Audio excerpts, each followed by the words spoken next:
বউ হারালে বউ পাওয়া যায়, কিন্তু মা হারালে মা পাওয়া যায় না। এটা খুব প্রচলিত একটা কথা। অনেকেই এই কথা বলার সময় আবেগে গড়াগড়ি খেতে থাকে। এমন একটা ভাব দেখায়, মনে হয় মায়ের জন্য তার ভালোবাসার শেষ নেই। আর বউ ডাস্টবিনের ময়লা, মন চাইলে ছুঁড়ে ফেলে দিবেন। সেই সব ব্যক্তিদের উদ্দেশ্যে কিছু কথা। মা আর বউ এই দুইজন দুই মেরুর। একজন হলেন জননী, অন্যজন হলেন সহধর্মিণী। মা জন্মদাত্রী, যার কোনো তুলনা হয় না।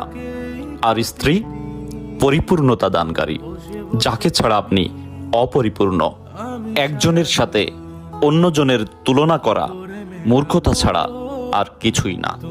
আপনার কিছু হলে আপনার মায়ের পর সৃষ্টিকর্তার কাছে কেউ যদি আঁচল পাতে, তাহলে সেটা